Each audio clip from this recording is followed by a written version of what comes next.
And we actually started out very small. I think when we were conceptualizing this, we used to live in Kawangware, like where you'd shuka the matatu right in front. There used to be like an apartment block there. Really? And that's where we started out with my colleague David. Wow.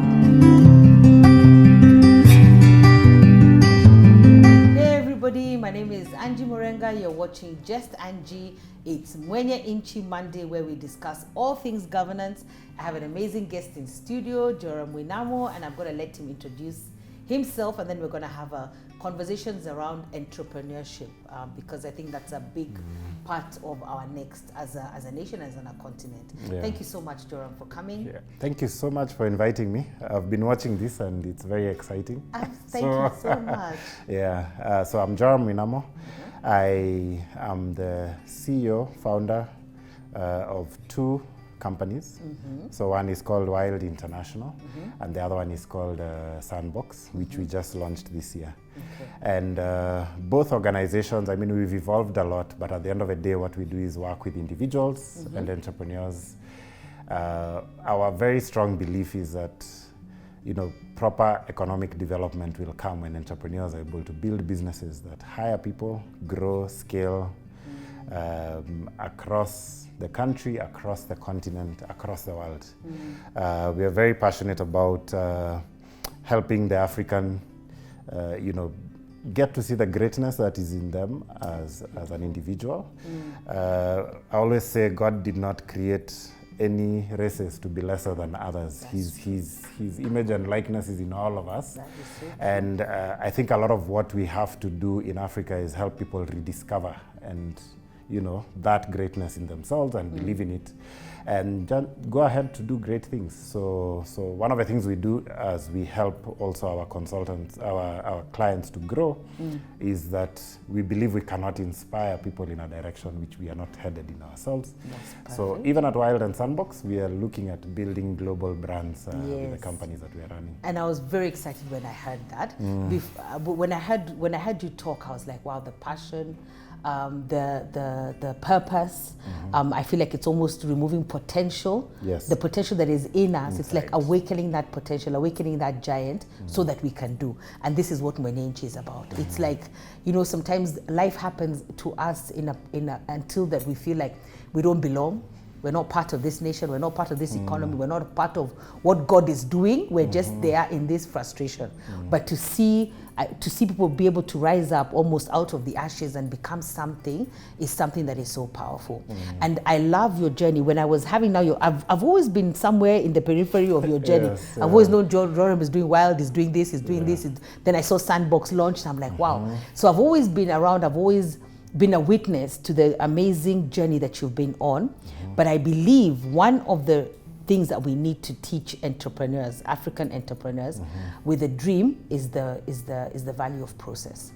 And you've been through a process. So maybe that's the context I want you to talk to us about first, about Wild becoming Sandbox, or Wild giving birth to Sandbox. Yes. How did that journey happen? Because they've been places in your journey where sometimes I even laugh and I'm like, you never thought that this is where you'd be. Yeah. So just encourage us with this journey and this process. Yeah, definitely. It's very interesting because I have new staff members today, so I was just taking them through the history of Wild. And it's always very interesting when we look back. We registered the company in 2004.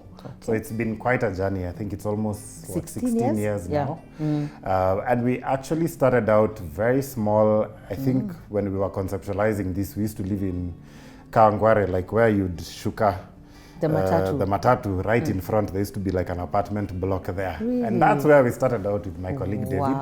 And I remember us brainstorming and just putting together like a 2-pager concept of we're going to set up this company. When we started out, our passion was we felt we were too young, so we didn't think we could actually work with older people. So, I mean, we were 24 at the time.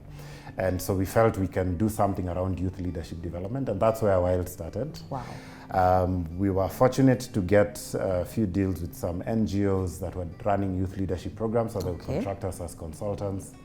But then in 2007, we actually got one of those companies asking us to train their staff, which we did, and we were rated as the best training they had ever attended. Yeah. So be the best. So yes, when you do something, go all out. Go all out. Yes. And so when we did that is when we realized, okay, maybe we were looking down upon ourselves, thinking we are too young to deal with older people. But at that point, we then dropped the youth branding and started to do both, like corporate training and youth leadership development. So that's also, so the company as it grew, it was evolving. It evolved. It was evolving and you were shedding off this. So because the way you started, in 3 years there was a shift. Yes. And then now again you started realizing a shift. So I think it's important for the young people to, as they start their organizations, or even if you're not young and maybe the company is young, to look at where you can shift and where you, when there's a transition, what you need to change to flow into the next, you know, to build upon it and not to remain stuck. And to not remain stuck. And also to be open, because even another 3 years later, another shift happened where, because of certain regulatory challenges, there was something called the Directorate of Industrial Training. So when you're training all these corporate companies, you're supposed to be registered with them.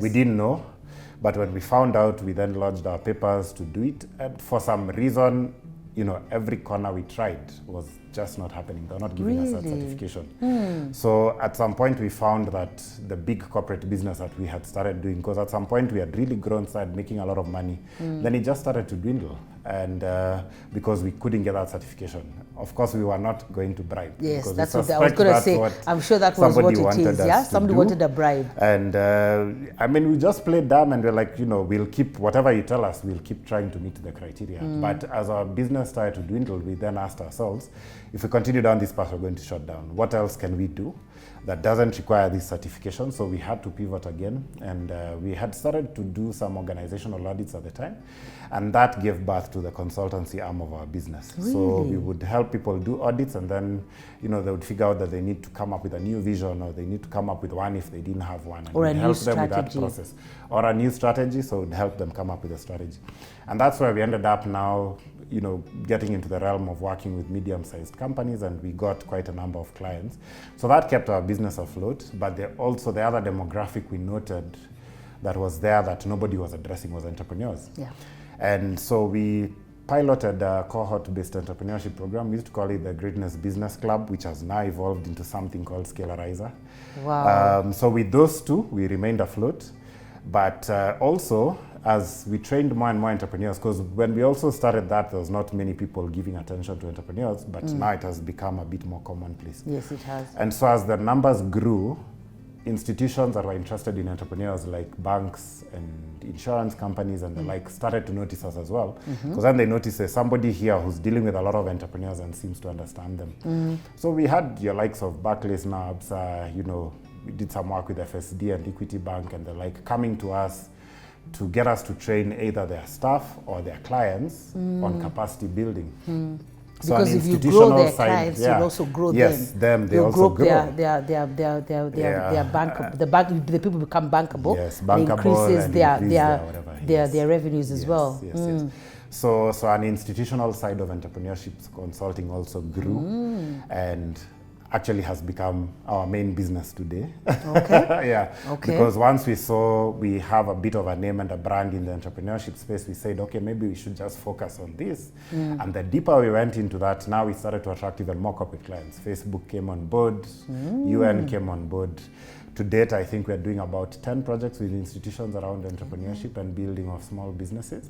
We still run our cohort-based program, so we still have individual entrepreneurs coming in. But as we were running the cohort-based program, because we would collaborate with a lot of entrepreneurs, of experts in finance, in legal, and the like, we started to ask ourselves, why are we in different offices? We all need to come into one location. And that's what Birth Sandbox. Yes. I want you to stop there because I want to pick it up from there next time.